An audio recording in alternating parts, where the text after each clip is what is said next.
નમસ્કાર. કેન્દ્રીય બજેટ 2026-27 ને લઈને રાજકીય ગરમાવો.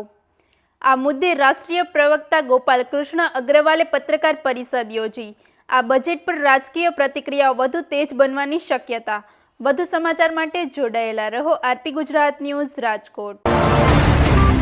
મહાનગર ભારતીય જનતા પક્ષ અધ્યક્ષ આદરણીય શ્રી માધવભાઈ દવે અને આજે જે એક બજેટ વિશેનો કાર્યક્રમ છે, વિશ્વમાં સર્વાધિક લોકપ્રિય શાસક અને અનેક ભાષા અનેક ધર્મ એવા 140 કરોડની વસ્તીવાળા ભારત દેશમાં હરમેશ લોકોની વચ્ચે રહેનાર વડાપ્રધાન નરેન્દ્રભાઈ મોદી, જે હરમેશ લોકોની વચ્ચે જ રહ્યા છે, લોકનેતા છે, લોકનાયક છે. અને બજેટમાં પણ એમણે સમગ્ર ભારતની એકતા અને અખંડિતતાને ધ્યાનમાં રાખીને જે બજેટમાં પ્રોવિઝન બધા કર્યા છે, બજેટમાં જે આયોજનો કર્યા છે, એ બજેટ અંગેની જાણકારી જનસામાન્ય સુધી પહોંચે એ માટે આજે પ્રદેશ ભારતીય જનતા પક્ષના આયોજન અનુસાર એક કાર્યક્રમ રાખ્યો છે. આદરણીય ગોપાલ કૃષ્ણ અગ્રવાલજી પધાર્યા છે. આ તબક્કે પ્રદેશ મહામંત્રી આદરણીય અનિલભાઈ દવે, અમારા પ્રદેશ મીડિયા ઇન્ચાર્જના જાણીતા અર્થશાસ્ત્રી પ્રશાંતભાઈ, મેયર શ્રીમતી નૈનાબેન, ધારાસભ્યશ્રીઓ આદરણીય ભંડેરી સાહેબ, ધનસુખભાઈ ભંડેરી, જે આ કાર્યક્રમના સૌરાષ્ટ્રના ઇન્ચાર્જ છે, અન્ય સાથી મિત્રો ધારાસભ્ય દર્શિતાબેન, જયમીનભાઈ, ભાનુબેન બાબરિયા, મનીષભાઈ, બધી હું આપ સૌનું સ્વાગત કરું છું. આદરણીય પ્રશાંતભાઈને વિનંતી કરીશ આગળનું આપને પરિચય કરાવે. को सरकार ने पहले बजट में 25% से घटा दिया है।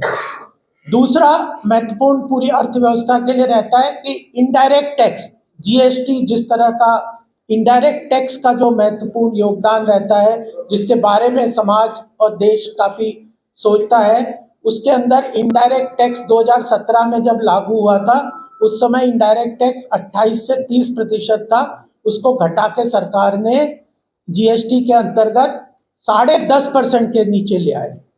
कॉर्पोरेट टैक्स घटाया, इनडायरेक्ट टैक्स 28 से 30% से घटा के 10.5% कर दिया और इंडिविजुअल टैक्स को पिछले बजट में 12 लाख तक टैक्स फ्री कर दिया था. यह तो महत्वपूर्ण तरीके से टैक्स के अंदर बदलाव किया. पिछले 4-5 सालों से इंफ्रास्ट्रक्चर के अंतर्गत सरकार ने बहुत महत्वपूर्ण खर्चे से डेवलपमेंट किया. आप सब घूमते होंगे इधर उधर, जिस तरह से सड़क बनी है, एक्सप्रेसवे बने हैं, फ्रेट कॉरिडोर बने हैं, रेल कॉरिडोर बने हैं, एयरपोर्ट्स बने हैं, ब्रिजेस बने हैं, मेट्रो का पूरी तरह से जिस तरह से विस्तार हुआ है, तो लगभग 11 लाख करोड़ का हर साल कई वर्षों से केंद्र सरकार ने इंफ्रास्ट्रक्चर के अंतर्गत खर्च किया है, जिसके कारण ईज ऑफ लिविंग और ईज ऑफ डूइंग बिजनेस. अगर अर्थव्यवस्था के बारे में हम चिंता करते हैं तो ईज ऑफ डूइंग बिजनेस भी चाहिए, ईज ऑफ लिविंग भी चाहिए, ट्रांसपोर्टेशन कॉस्ट कम होनी चाहिए, रॉ मटेरियल की, फिनिश गुड्स की, उसके अंतर्गत कॉम्पिटिटिव लेवल पे आगे बढ़ने का काम भी इंफ्रास्ट्रक्चर डेवलपमेंट में किया है. साथ में लेबर कोड भी पिछली बार, जैसा अनिरुद्ध जी और प्रशांत जी, राजू जी ने बताया कि यह व्यापक चर्चा बजट के ऊपर पूरे देश में की जा रही है, क्योंकि बजट के ऊपर बड़ी मेहनत से काम करते हैं.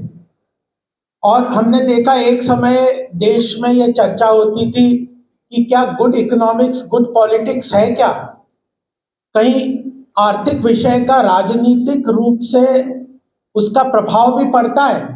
लेकिन जब 2014 में आदरणीय प्रधानमंत्री मोदी जी ने आर्थिक विषय को लेके, देश की प्रगति को लेके, देश के आर्थिक विकास को लेके यह मार्ग चुना, तो आज हम देखते हैं कि भारत की अर्थव्यवस्था ही तेज गति से नहीं बढ़ रही, बल्कि जो अभी यूरोपियन यूनियन और IMF जैसे वर्ल्ड के बड़े बड़े इंस्टीट्यूशंस भी कह रहे हैं कि भारत अपनी अर्थव्यवस्था कोई तेज गति से नहीं आगे ले जा रहा, बल्कि विश्व की अर्थव्यवस्था को एक गति प्रदान कर रहा है. और यह केवल ऐसा नहीं है कि यह बिना मेहनत के पूरा काम हुआ है, यह 11वां बजट है. और जब वित्त मंत्री जी ने अपने भाषण में आदरणीय निर्मला जी सीतारमण जी ने कहा था कि यह 21वीं सदी के दूसरे क्वार्टर का पहला महत्वपूर्ण बजट है और प्रधानमंत्री जी ने हम सबके सामने लक्ष्य रखा है 2047 में विकसित भारत बनाने का, तो उसके लिए यह आधारभूत संरचना रखने वाला यह बजट है और उसकी महत्वता इसीलिए बहुत बढ़ गई है। इसके 3 महत्वपूर्ण आयाम हैं जो मैं आपके सामने रखना चाहूंगा। पहला तो बजट 1 वर्ष का खर्च और उसका जो आय है सरकार की, केंद्र सरकार की, उसके बारे में कहाँ सरकार किन किन विषयों पे फोकस करते हुए खर्च करेगी, उसके बारे में डिटेल से सारा उसमें पार्लियामेंट संसद के पटल पे रखा जाता है। और उसके साथ ही जो 16th फाइनेंस कमीशन है, जिसके बारे में प्रदेश सरकार, प्रदेश की जो सरकारें हैं वो बहुत काफी समय से उपस्थित पत्रकार वार्ता में केंद्रीय प्रवक्ता गोपाल कृष्ण अग्रवाल जी અને મંચ ઉપરના સૌ સાથી મિત્રો, ઉપસ્થિત આપ સૌ બંધુ ભગીની, દેશના યશસ્વી પ્રધાનમંત્રી આદરણીય નરેન્દ્રભાઈ મોદી સાહેબના નેતૃત્વની અંદર માનનીય નાણામંત્રી શ્રીમતી નિર્મલા સીતારામનજીએ 9મી વખત બજેટ જે રજૂ કર્યું છે એ સર્વવ્યાપક, સર્વસ્પર્શી, સર્વસમાવેશી આ બજેટ છે અને આવા સતત બજેટોને કારણે જ 2014માં ભારતની અર્થવ્યવસ્થા 11મા ક્રમે હતી, જે આજે 4થા નંબર સુધી પહોંચી છે અને આવનારા દિવસોમાં ઝડપથી એ 3જા ક્રમે પહોંચવાની છે।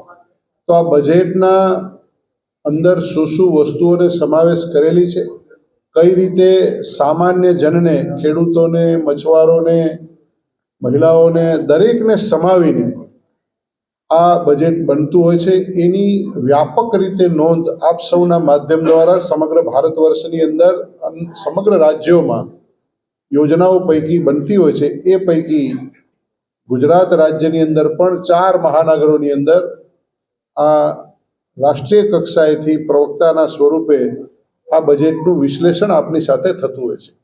એટલે માન્ય ગોપાલ કૃષ્ણજી આપને સવિશેષ અને વિશેષ સ્વરૂપમાં આ વાત કરશે। એટલે એ સંદર્ભની આજની રાજકોટની આ પ્રેસ વાર્તા છે અને એ કેન્દ્ર સ્તરીય બજેટના સંદર્ભની આ વાર્તા હોય એ આ બજેટની વાર્તામાં એમના મંતવ્યો પણ રજૂ કરશે અને ત્યારબાદ આપણામાંથી બજેટના સ્વરૂપમાં જે કંઈ પણ પ્રશ્ન હશે, કેન્દ્રીય બજેટના સ્વરૂપમાં કંઈ પ્રશ્નો હશે, મનની અંદર કંઈ આપને પૂછવાની ઈચ્છા હશે તો એ માન્ય ગોપાલ કૃષ્ણજી એ બાબતનો આપણને ઉત્તર આપશે। હું શ્રી ગોપાલ રાજકોટ ખાતે યોજાયેલ આજની પત્રકાર પરિષદમાં આપ સૌ પત્રકાર મિત્રોનું ભારતીય જનતા પાર્ટી ગુજરાત પ્રદેશ વતી હાર્દિક સ્વાગત કરું છું। આજની આ પત્રકાર પરિષદમાં આપણી વચ્ચે ખાસ ઉપસ્થિત 2 મહાનુભાવો, એક તો આપણા જ એવા શ્રી અનિરુદ્ધભાઈ દવે, એમનો ટૂંકો પરિચય આપને આપું